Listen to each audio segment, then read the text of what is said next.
Saltonstall Foundation supports New York State artists and writers. One of the ways in which we do this is by providing all expenses paid residencies at the Saltonstall Arts Colony out in Ellis Hollow, which is about 8 miles east of downtown.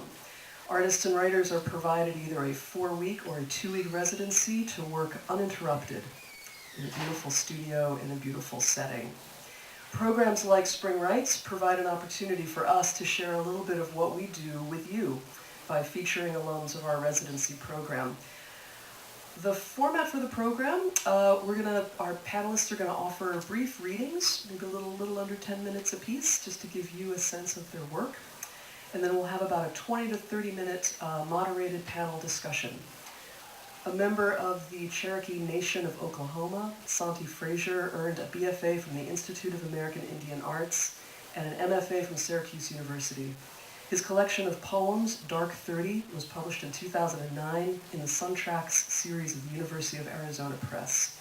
And I apologize, it's Santee, not Santee. I get it in my head this one way and then it never changes. Please give a warm welcome for Santee Frazier.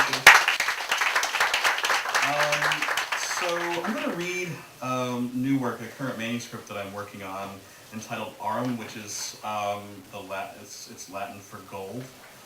I'm going to read 4 poems from that, smaller poems, and then pretty straightforward. I don't think I have to introduce any concepts or anything like that. These are sort of more narrative, verse-driven poems than some of the other stuff that I do, which are sort of more project pieces. So these are the first poems. You'll notice sort of like mining language and things like that, and that might be something to consider, as a sort of through line.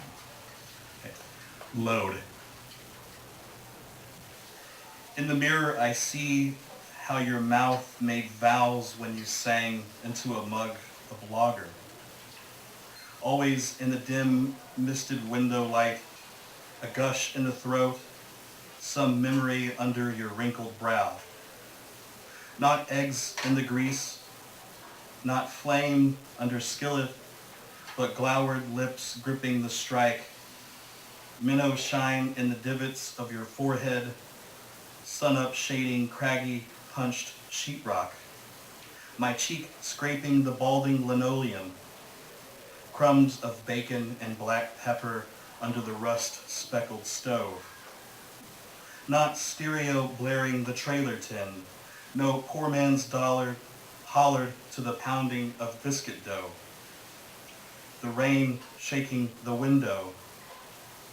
Just a wild grimace in the dark. In the evenings, watching your hair bounce until all I could see was the dark, and the swallows of flat beer numb me to sleep. Looking at our faces, I realized that this isn't much, that all I have to offer is the sound of the road in the inner ear.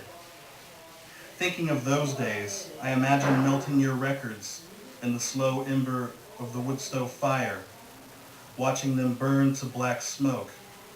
But this isn't about anger. It's about our faces, my daughter's too, as we stand here in the mirror, chest to chest, me holding her, twitching and stiff as she brails my lips. The black of her pupil a marble burnished with wound, not yet etched with dollar. It's about your head wrapped in gauze, face stitched, nose to cheekbone.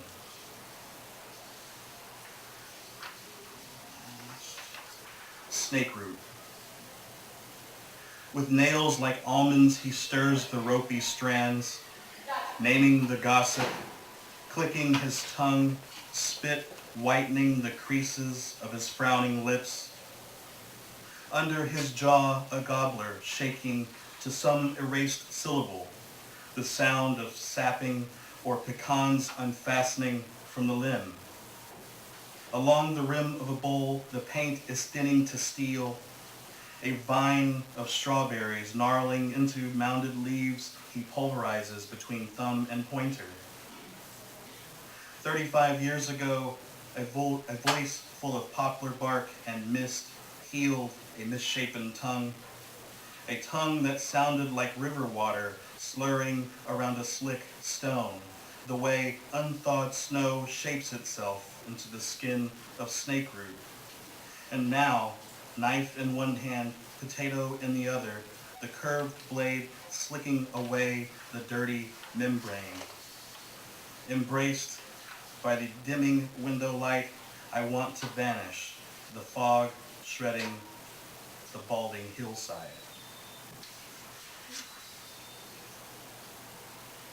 Sanguinaria.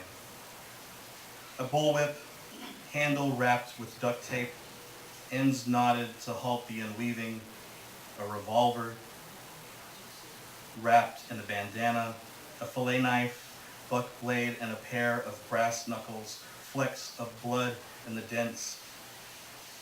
Every Friday after work, he parked the T-Bird underneath the shade. I remember my toes gripping the limbs, watching as he unwrapped the pistol, cocked the hammer, squeezed the trigger, loaded the shells.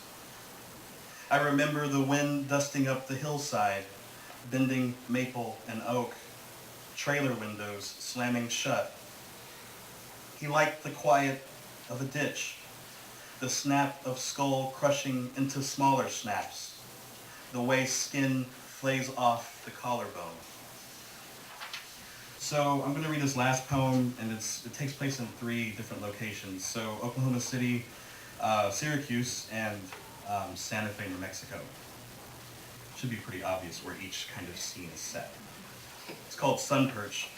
Those of you that are fans of Larry Levis, you'll probably notice some of his technique in this poem.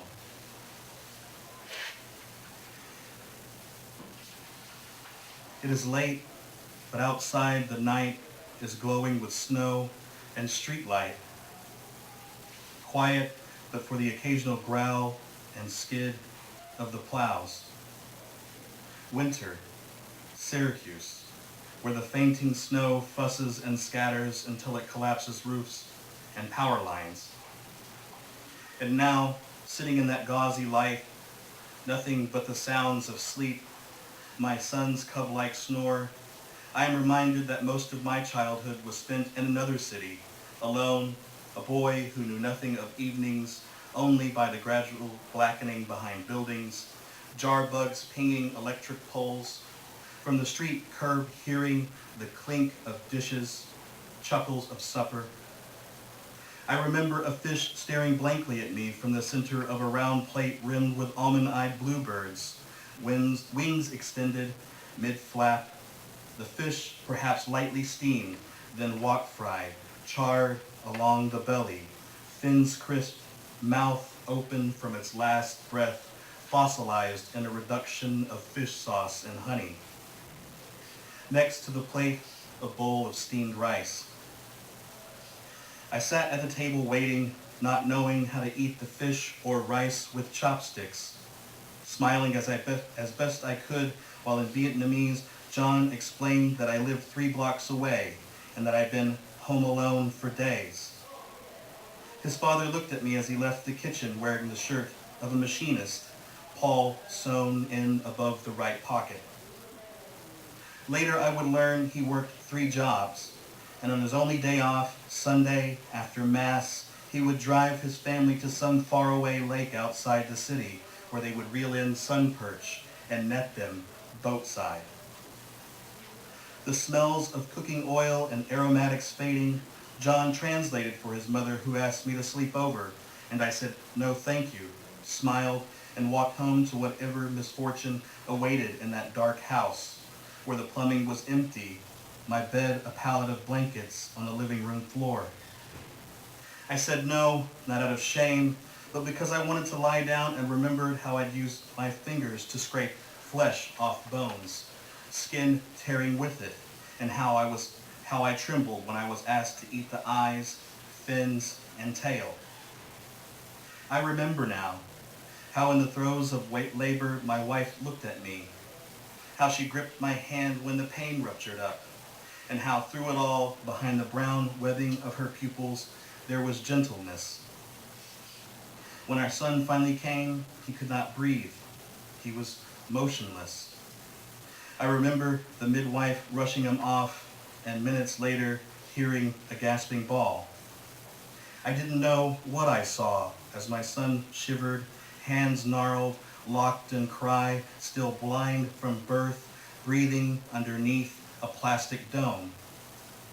When I think of it now, the drive to that faraway lake, my first catch flopping in the boat, and later jerking the hook from its mouth, the perch must have been stunned at the sudden uselessness of its gills.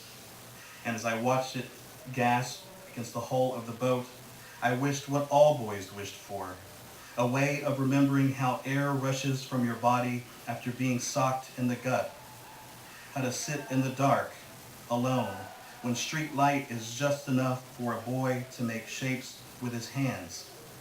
A play made of light, light made of snow. Thank you. Devon Moore is a native of Buffalo, New York, and a Saltonstall alumna from 2015. She currently lives in Syracuse, where she teaches writing at Syracuse University and at SUNY Oswego. Devon's debut poetry collection, Apology of a Girl Who Is Told She Is Going to Hell, was published by Mayapple Press in 2015. The first poem I'm going to read is the first poem in the collection that Lesley mentioned, Apology of a Girl Who's Told She's Going to Hell. And the other 4 poems will be from my second collection that's not out yet. Red.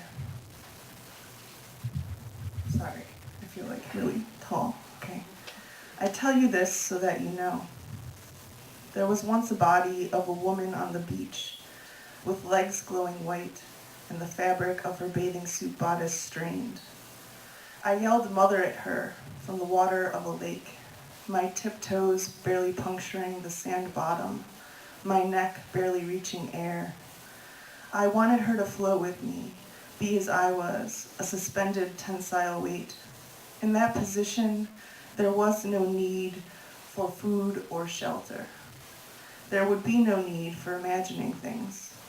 In that position, there was that feeling that you could be all the things you weren't. But she wouldn't come, wouldn't even look at my voice directed at her across the slow, rolling Erie. Wouldn't even look when the lifeguard jumped in to save me. Shame, the kind caused by going to school with stains on your sweatpants, the same shirt for a month, for a year, sticks to your ribs like fat. We teach ourselves shame of our fat and breasts and muscles too. My mother and I, little girls, decades apart, keep walking outside of ourselves to get away. She was once a girl in a red dress, bony-armed, wrists you could wrap a fist around, a chest of rosebuds and a pile of adventure books by the bed she shared with her sister, and all that a lit cigarette against her skin would later fail to deliver. For a day, my mother had a new red dress, so pretty, all other desired redresses of poverty and drunkenness forgotten for that tensile moment.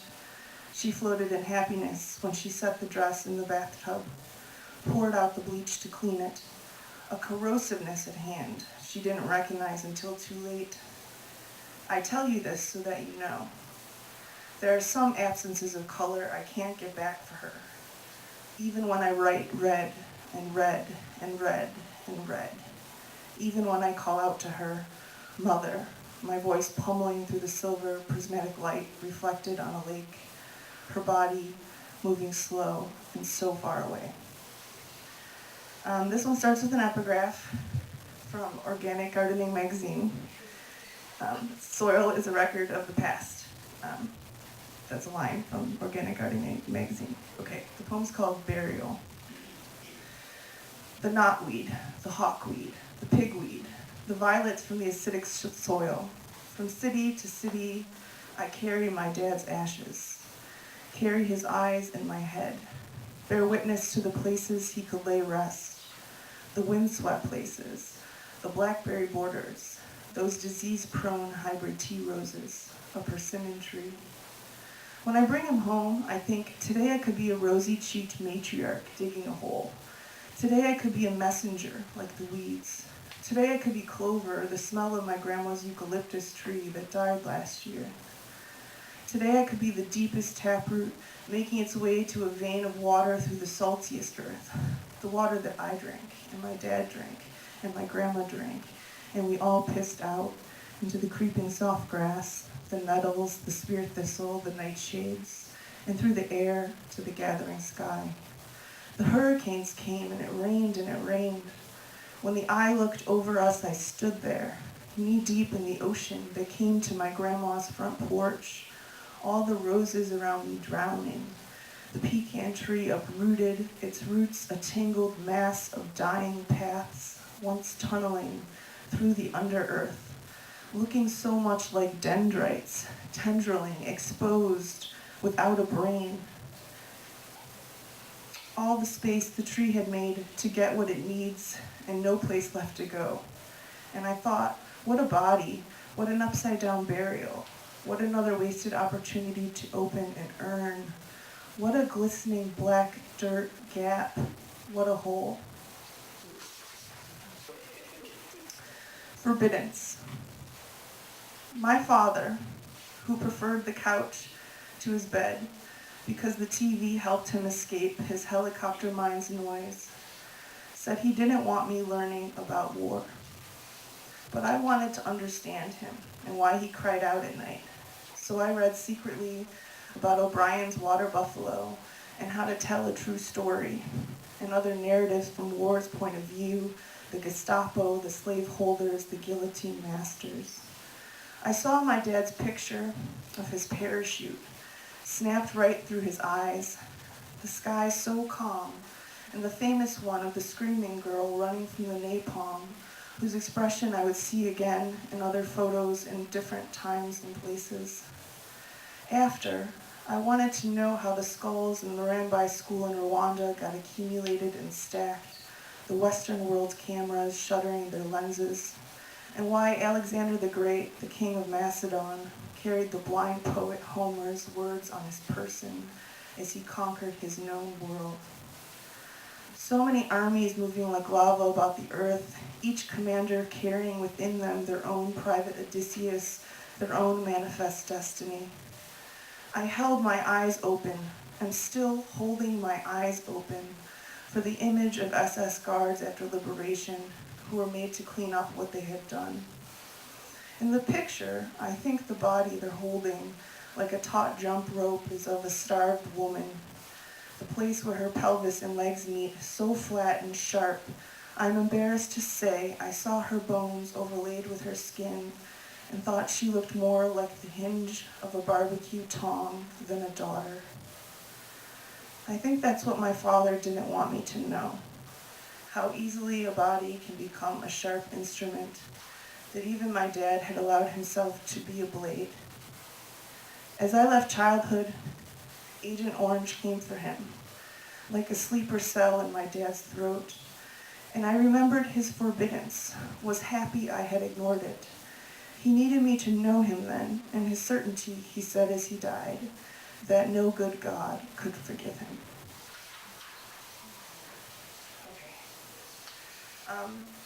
This one has 3 parts, and each part corresponds with the location or neighborhood I lived in, Buffalo, New York. Places from an impassable past, or Buffalo. 1. Wynwood Court, a cul-de-sac of project housing, a cul-de-sac of months spent roaming, the gravel under my bike's tires, gravel stuck to my palms and knees, the crab apples ripening inedible on the trees. In the ditch, my Pop-Tarts are ditched after taking 5 crescent-shaped bites. Shirley, the neighborhood babysitter, stands suds to her wrists, worried about bugs in her telephone. My memory is the best ad memory. 2 aces adjacent in the far row. The man next door is listening, Shirley says. We are surrounded by wires with eyes. Her red lipstick is too candy-appled to play with secretly, so I blot and blot. On Halloween, I go it alone as a punk rocker, even though I have no idea what that means. Shirley watches from the door until Wynwood Court curves to the doorstep of Freddy Krueger. He laughs at my shaking hand. He is my fourth and last door. 2. No more trick-or-treating on West Avenue. Downstairs, the Maldonados believe in God. Downstairs, Sarita's mom serves me empanadas and tostones on nights my mom does not come home. Upstairs, I watch Primetime and call the homework hotline. The woman's voice doesn't know the name of the sixth nation of the Iroquois Confederacy. Later, I will get a red check mark for missing the Tuscarora. Never again will I forget the Tuscarora. 3. In Lovejoy, my uncles become my mother's lost brothers. The first dies from sepsis and AIDS, taped to the wall. His lover's name Craig, signed on his last Christmas card. The other brother is riding off on his bicycle through a snowstorm when stopped by a cop.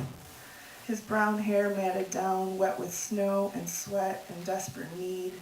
His backpack filled with copper scraps stripped from vacant houses. Behind him, the immaculate single-line indent of his rib tires. Before him, blocks of untouched snow, glowing white, the street lamp and police siren, shedding darkness on his impassable future. And this is the last one. Thank you for listening. My mouth versus your mouth. Gwyneth Paltrow is on the air again, saying something about the difficulty of being a mother on set is more difficult than being a mother in an office, on a train, commuting to those 9 to 5s. She says you have it easier when your life is synchronized to the needs of mouths that are not your mouth, to the needs of bosses that don't know your name. You have it easier when you're alone in a room with a baby, when the sun hasn't risen and your chest is dripping milk. You wonder if today is the day of the paycheck, or the 7 o'clock bus, or the sun won't come. Gwyneth, I don't have a baby, but my dread is bigger than your dread. My breasts are bigger, heavier than your breasts. Do you still feel the need to compare? How about this? My cat would be cuter than your cat if it hadn't been for that sick neighbor and his box cutters. My lover left and his back got smaller more quickly than your lover's back. My dad dying sucked more than your dad dying sucked. I could do this ridiculousness all day, but Gwyneth, the memory of my mother needs me to say the novel she always wanted me to write never got written. I was a needy daughter, maybe even needier than your daughter. I demanded she look at me instead of a book or the movie on the TV. And maybe, Gwyneth, you were in it, being thinner than my mother, but not prettier. There were days my pretty mother didn't look at me because she couldn't see past the dark space in herself, and I hated her. There was a day my mother cried in the laundromat when a woman, another mother, asked her what she did for a living. And when my mother said she was a home health care aide, the woman said that meant my mother was nothing but a maid. The color of blood is more vivid and harder to clean in my daydreams than in your daydreams. In a powerless life, it's harder to describe to the powerful than the sound of my mother crying on the rug. But I'll try. Thank you. Leo Rios is a fiction writer from Delano, California. He studied English, Spanish, and Latinx studies at UCLA, where he was the recipient of a scholarship from the UCLA Extension Writers Program. A Cornell MFA graduate, he has worked as a maintenance mechanic, caseworker, and ESL teacher. His fiction appears as winner of the Emerging Writers Prize in the Arkansas International. Leo is also an incoming 2018 Saltonstall Fellow. So, I'm going to be at the residency this summer, and I thought I would read the last scene of the manuscript that I submitted as part of my application. That way, when I get to the residency, I'll be like, where was I? Oh, I was here. A little bit of context about the story. The story is about a 12-year-old boy who goes to work on a farm, which he calls a rancho, with his madrina, his godmother. So it's just the two of them working on the ranch with all these animals. And In this scene, the godmother has alerted the boy about a situation. The situation being that last night, or the night before the story, something entered from beneath the fence and attacked the dog. And the dog has been mauled by some mysterious creature.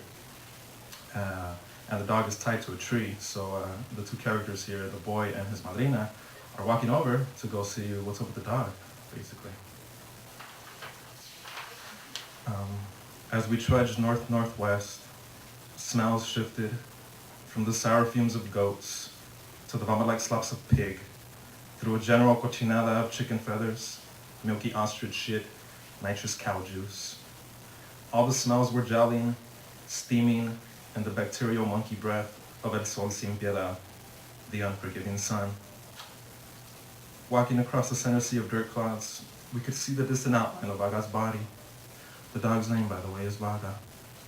She was lying on her side, almost pressed up against the trunk of the tree. She wasn't moving. We were approaching slowly, me wielding a spade pala I'd brought from Goatland. Also sporting the extra white tee I sometimes had, folded clean and draped over my left shoulder. Always, I put it somewhere safe when I was working dirty, but since we were just taking a stroll, I decided to wear it and feel gangster. It was just my fashion style. I didn't claim anything. Even if I had tried, those fools were way too fucking scary for me. I just stayed inside and played video games. What can I say? Ya casi, we were arriving to the edge of her perimeter. Our footsteps, the banging of my shovel against dirt, the chiflidos of air I forced through my lips. No alarms stirred her. When we got to her habitat, I started pushing turds away, wanting to clear a path wide enough to walk on. You don't need to do that, my madrina said. It doesn't matter if we step in shit. Don't you realize that the whole rancho is full of it? We spend our time working among shit. What does it matter if some gets on our shoes? Not gonna lie, I was afraid. I'd never been friends with a dog before. The first time I tried, she bit me. I was still mad about that. And I don't think she liked me either, so I didn't really want to help her. It's only that she bit me, I said. I hurt a lot. Because you scared her, my madrina said. But that was yesterday. Today, aren't you seeing the condition she's been left in? Look at her. Vaga still wasn't moving. Her groggy eyes, though, they were blinking every time a fly batted her eyebrows. Yeah, I could see, kind of. Something had damaged her face, it didn't look right, but I couldn't tell how serious it was. She isn't going to do nothing, my madrina said. I've already examined her. I only wanted you to see her before I began helping her. You're barely getting to know her, but I, since she was a puppy, have had to attend to her needs. Because I could tell that my madrina was friends with her, even though I wasn't, I felt bad. I wasn't trying to be enemies with my madrina's friends. That wasn't a good idea. She had that señora power no one could touch. And besides, she was like way too important to me. The only person in my life who ever cared and treated me like a human. She was my main dog mother. I loved her. At home, I'd lay awake at night and think of her. The meals she'd give me free. The laughter we did together. Me, not even knowing how to laugh. Learning again. Remembering.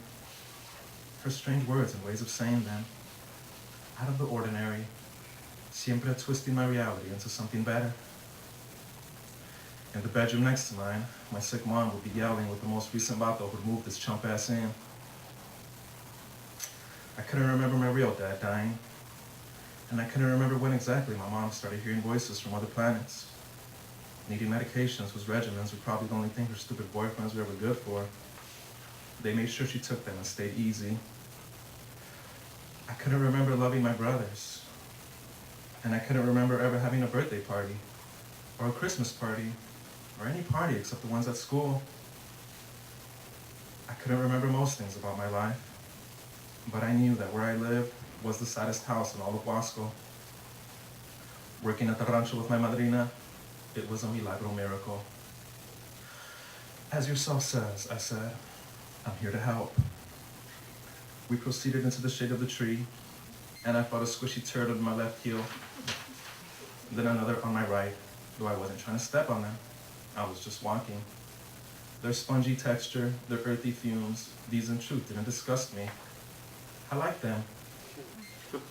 When we were there in front of her, she seemed to be not all there. Her eyes were closed and she looked sad, especially sad because of the cuts. Gashes were streaking her brow, her snout, her floppy ears. Red ribbons, black bows, sharp teeth had hurt our dog. Her front left leg had a tear in the skin that ran from the base of the femur to almost the paw.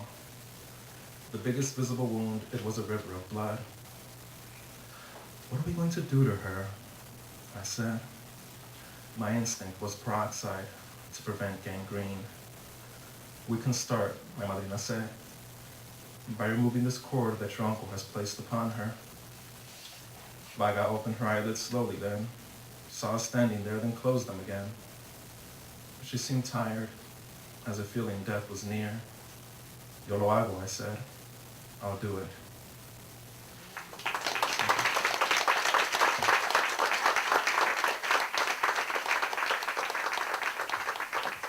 All right, hello everyone. Thank you so much for coming out.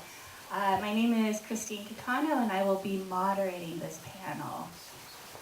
Thanks so much to Lesley for having us here and putting this all together, and thank you to all of you for coming out on this beautiful Ithaca day. One of the things we were thinking about a lot of things when we were putting this panel together, but our title pretty much says it, right? Who cares about the past? Why revisit old stories, whether they be more personal histories or more public histories? And as I was listening to everybody read, everyone had such wonderful readings, I thought we would start out with knowing that you're coming for a panel with this type of topic. How do you choose what you're going to read? I thought maybe we could hear a little bit about the thought process about how you choose your work for a panel about personal history and public history. I was going to read, I guess, more heavily poems about my mother because I was thinking they were more about thinking about social class in America. But then she mentions, well, you know, like your personal history with your father is important. So I was like, oh, so then I ditched some of those and I got in some father poems. So that's how it happened. So I think like with a lot of the poems that I'm writing now, or that I'm currently working on, again, as I said in the opening part of my reading, they're more project pieces, a part of a sort of longer serial poem that I've been writing for about 15 years, that consists of about 150 poems at this point. And so that type of project has its own lexicon and way when I interact with that work, right, when I come to it. And so when I was selecting for this, you know, that project probably would have taken me at least 10 minutes to introduce properly, right? And so I selected the poems that I did, for one, because I felt like there was a through line or a theme that kind of ran through each of them. And then two, it's the only part of my current manuscript where I actually use the pronoun or the reference to self in I and my. The rest of the book doesn't do that. And I feel like if you're going to read something about your past in some way, shape, or form, it has to have some kind of centered speaker or the poet as speaker in some way, shape, or form. Those poems aren't exactly autobiographical, but I think at the same time, I think it's important in a panel like this that you select something about your writing life and kind of what feeds your writing life, what experiences feed that, and kind of communicate that to the audience, I think, through the poems. And I think that's what I was trying to do when selecting these pieces. Do you have a specific audience or community in mind when you write? Are you writing for just anyone who would ever pick up your book? Are you writing to anyone more particular than that? If you could just talk about what goes into your process when you're thinking about who you're writing for. I like to think of an audience, well, I think it's complicated, but in one way I like to think about an audience that might not necessarily have discovered that they like poetry yet. And trying to get them to engage or to enter into the world of my poems. And I think also I'm trying to give maybe voice to my mother sometimes, so I imagine her as an audience in some ways. I kind of go by what Richard Hugo says in his book of craft called Triggering Town, is that there is no reader. There's only you as the poet in the page, right? And so you have to, you're kind of, the poem is about imagination, right? You can't engage the imagination of another person. You're only there with yourself. In the beginning, this is kind of what I do. And so there's these sort of, and there's these sort of moments where, a poem will come to me, and of course I don't believe that. So I see the poems as a sort of energy that comes through the poet, right? And you have these techniques and these different sort of ways of working with a language that comes to you and distilling them on the page, right? And so at that point, I don't consider a reader. But through revision, right, and I use revision to find the poem, right, to figure out what it's trying to say and what it's trying to do, that's when I start engaging in perhaps a reader. In which, since I'm Native American, and Cherokee Nation of Oklahoma, I'm always very well aware that there are certain definitions about me and Native people that are in the American consciousness, often interconnected with Hollywood film and mascots and those kinds of things. And so I do my best to kind of sidestep that particular interactivity, right? I don't like the poems to feel essentially native, even though all of the poems are from my experience. I'm a Native person, which means my experiences are Native as a Native in America, right? And so I start crafting those particular aspects, sidestepping the use of specific type of like political signifiers and things like that, using sort of loaded terms to discuss and describe my identity on the page, because I think once you do that, the audience does at that point kind of engage you as an other, or in that sort of imagination of the American West and those types of things. And so I'm very aware of that through revision, but in the initial parts I don't really actually pay attention to any of that. No reader exists at that point. It's only me and my imagination. I also have an answer, and it is that I was thinking about this question, and the truth is that I write for my Facebook friends, even though it's true, even though I'm deactivated right now. Because in the beginning, when I was 18, 19, and I first got on Facebook, Facebook was a space where I could write fiction, and it was the only space where I could write fiction because in my regular classes, my so-called academic classes, they were very rigid. So I used Facebook to fuck around basically, and get really caffeinated and write a bunch of stuff. At the same time, I accumulated a lot of friends who spoke both English and Spanish throughout the years. So in the beginning, it was always about writing English and Spanish, and I think that has continued even though now my Facebook is deactivated. I think it just, the habit of writing for that audience, of the people that I grew up with, and all the duolingual speakers that I was meeting in college, that just kind of continued to the day. So this idea of expectations of what you're supposed to write about, or in Devon's case, wanting to write poems for people who maybe hadn't been exposed to poetry. So in general, as we heard from their readings, these all writers do in some way write about communities that are historically underrepresented in the mainstream literary community.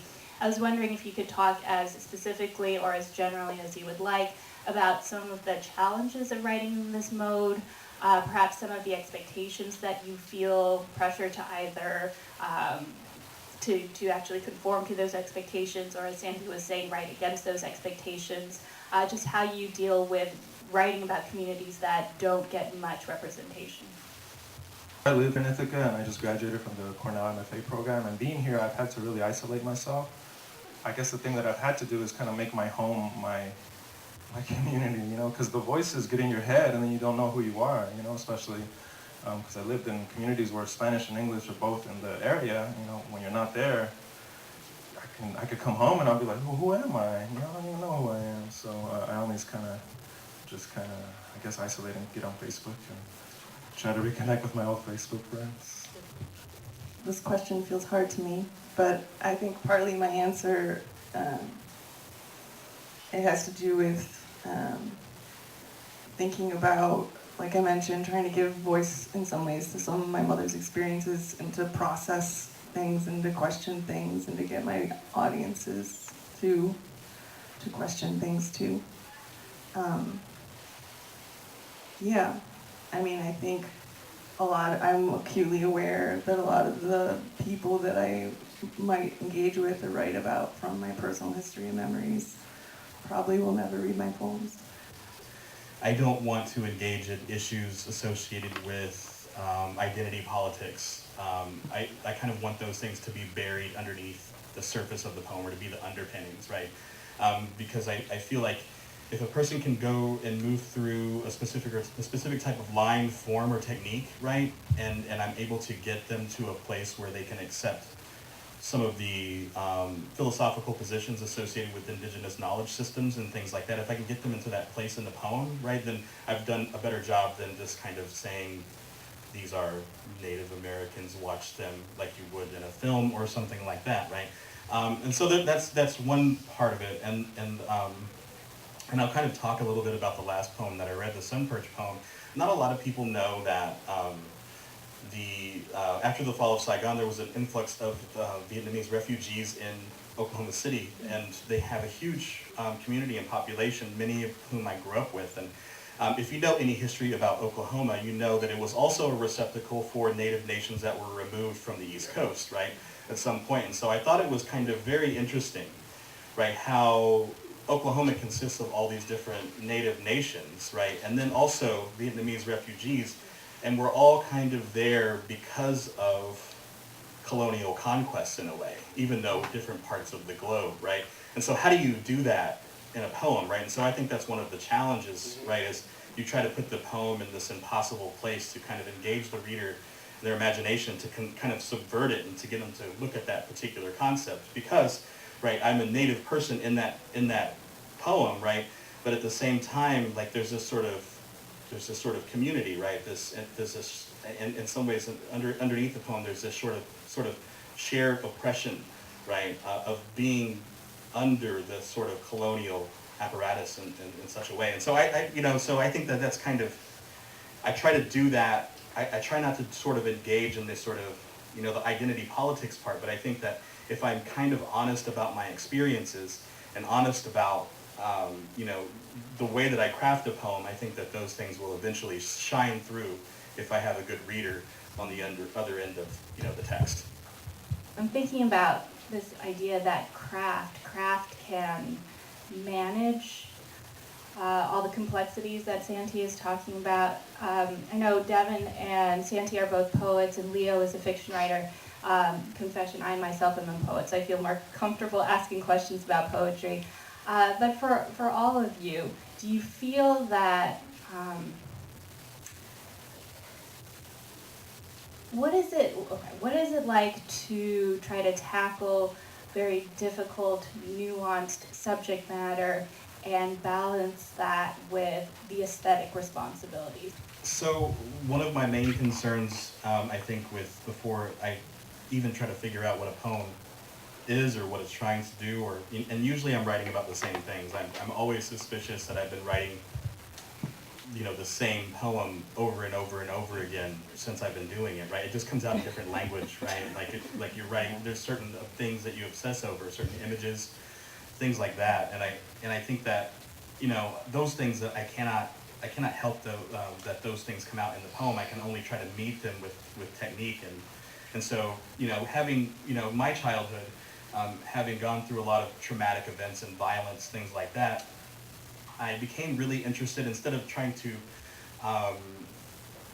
to explain or distill that for a reader in a way that's sort of more like self-centric. I try to use music for one, which I think music, meter, trochees, things like that, dactyls, all these things can lend themselves to a certain tone and emotional resonance, right, in the poem. Especially if something is really sort of traumatic that's happening. And so I try to use and rely on music and prosody at those particular points to get the reader to those lines and turn them with a sense of sort of sonic interactivity and beauty. And then I also think about the image itself, right, and kind of going back to Pound, the images, and then going back before that to Chinese, Japanese poetry, things like that. I try to be really true to the image and not try to politicize that image for the reader, right? And so I think when I rely on those tools and rely on the technique and the craft, I think that at that point, the person, even if they might not have experienced those things, right, there's some kind of emotional and visual response, right? There's some kind of sensory details that you allow the reader to engage with. And I think that's important. I think form and all of those other things and the way that the poems are positioned on the page, things like that also help, Vic, you know. So if you have a poem that consists of, you know, that's very sort of formal in a way, but then you can put something that's really traumatic and chaotic in that particular container, right? The reader will interact with that in a certain way, right? They'll try to they'll rely on that technique and those sounds to push them through whatever is being depicted in the piece. That's kind of the way that I look at it. I don't think that I actually quite distilled all of those considerations, but I think again, I don't really think about what things mean. I'm trying to figure out how the poem is trying to work, and at what point I can leave it alone and say that it functions. You all managed to create characters that feel so both vulnerable and therefore take some complicity for their situations. Another thing I've been thinking about is, especially when you're writing about underrepresented communities, I think the more mainstream way to go about that is to present your speakers as victims in various ways, and I say that from my own personal experience of trying to always work against that. I was wondering if you guys could talk a little bit about how you craft your speakers, how you craft your characters, and how you give them such vulnerability, perhaps complicity, and how that helps take away positioning them as just one thing. Yeah, I don't know how I do it. I only know that it's specifically with the piece that y'all heard, it's a voice and a character that I've been working with, I think since I first started writing back in, you know, whenever it was. It's almost like there's a singer inside me, and when the fool wants to sing, then I just let him sing. But I also recognize it, and I also recognize phonies when I try to force myself, to write something in his voice. I just recognize it right away as me, Leo Rios, you know. And so I guess it's a feeling. It's a feeling of recognizing and yeah, of recognizing the voice. I don't really know what to answer to that question. I was going to say part of it, I think, for me was voice too. I mean, I think there's a sense in some of the poems I wrote, I tried to incorporate a kind of humor-like voice of sorts.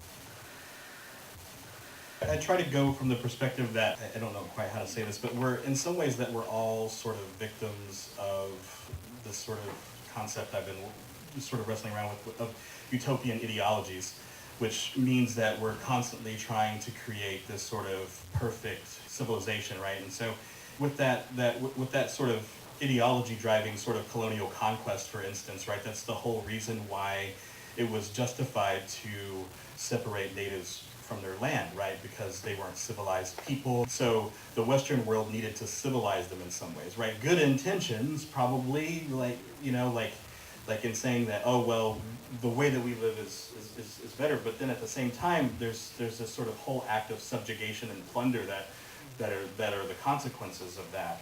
And I think whenever I consider that, right, and I don't look at a specific group of people or a specific, you know, type of person that is the sort of, I don't know, if I don't find someone to blame, if I can implicate all of us in some way, shape, or form, I think that the poem can exist in sort of this centering, or the center place, this sort of nucleus, right, that kind of deconstructs, you know, that particular ideology and how it affects our thinking and how it affects our perspectives on one another, things like that, right? Because we still see this all over the world, right? We're trying to bring democracy to other places and things, right? And what that does is it separates people from their culture a lot of the times. It separates people from their thinking. It makes them feel subordinate in some ways. And I think if I can get readers to see that, right, through the people that I create and through the speakers, I think to me that is that's sort of what I'm trying to accomplish in every poem, right? Because I'm writing from a very sort of marginalized place all the time, because that's just my experience. I can't write out. I feel I've tried to write outside of that, but I don't think that I can do it. I always come back to this place of the marginalized. And you can't, if you're in a culture where you're dominated, if you're not a part of the dominant part of that culture, or if you don't have cultural power, how do you get to, when you're writing for people that do have that cultural power, how do you get them to understand and see and empathize, right? Other than making the characters seem more other. And I'm always trying to do that and think of it in that way. I probably rambled on a little too long, but that's kind of what I'm trying to do, or my process in every single poem that I write. These are, more or less universal experiences, right? We've all had jobs as kids, or we'll go through parenthood or losing our parents. Why do you feel compelled to write about these things? Do you think obviously it is important, but why is this important to keep telling these stories over and over again? I never really turned to poetry to publish it. I think I turned to poetry to process and to kind of use it as an outlet to reconcile my experiences, and also as a form of healing. And so a lot of it is me trying to process and understand memory, things like that. And I think in transitioning to writing about being a parent and those types of things, which is relatively recent. My kids are, 15 and 17, right? So it's just now I'm actually I can actually feel like I can write about it. I'm so far away from those experiences of them being younger, right? And I think that, somehow there's this sort of distillation, right? And filtering through me, right? Of the things that I experienced when I was young, and that sort of historical trauma and violence that gets passed on to them inadvertently. And then there's my conscious effort as a parent to not expose them to those things also, right? And so I think that's a very complicated situation in some cases. And so how do I, and I think poems actually do allow me, from a very selfish point of view, to navigate that. And I think that's kind of why I write about those things. When I first started writing poems, I wanted to write like Wallace Stevens, and make these grand philosophical gestures in the poems. And I realized that that wasn't who I was as a poet. And I realized that in order for me to transcend or move beyond my own experiences, I had to share them and make them into art. What writers do you like? Who are your influences? Yeah, simple question. Yeah, I guess I could go back to when I was writing on Facebook, like not knowing anything about writing fiction, not even calling it fiction writing, but when I, for the first time, read Ana Castillo and Salvador Plasencia, Sandra Cisneros, I read them and I was so arrogant that I said, "What? They're jocking my style." I remember writing in my journal, Salvador Plasencia's jocking my style. It was the first time I had ever read any other Mexican-American writers. So Ana Castillo, Sandra Cisneros, in the beginning, they were the ones that, put me up on game, so to speak. I think the first poetry reading I ever went to, I was an undergrad at NYU, and the poet Sharon Olds got up and she read a poem. She walked up to the front and she had long silver hair, and she puts some paper down and she starts condoms, and then she reads a poem about condoms. And I was 18, and I also thought at that point that poetry was incredibly stuffy and no fun. And so I'm thankful that I had that experience, because it opened up like, oh, maybe there is a place for me, or there are things in this poetry world that I can be drawn to. Recently I've been reading a lot of Larry Levis. He mentioned that. Yeah, that's good for now. Thanks. have so many favorites. But I kind of wanted to point to a couple of books that are actually in the bookstore now. There's one that's right up here by Therese Mayotte called Heartberries. She's also an Institute of American Indian Arts graduate.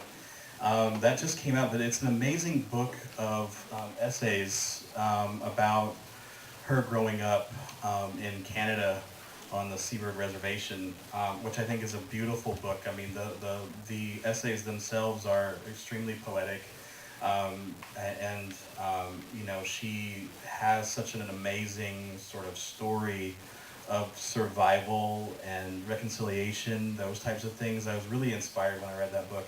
And then another, and probably most of you have heard about it, it's out in the poetry section, Layli Long Soldier's Whereas, which I think won a National Book Critics Circle Award this year. Also up for the Pulitzer and the National Book Award. A beautiful book about the language of, and deconstructing the language of the American government and how they use documents and things like that to separate Native people from their culture or to justify, right, the subjugation of Native people and how that kind of gets rendered into law, right? Still very much a part of our Constitution, right? And so I think that's really, that's a really good book. Another poet, Jemna Mccain, who's Inupiaq from King Island, Alaska. She has a recent book out called Milk Black Carbon, which is, I think, is an amazing book of spare lyrical poems.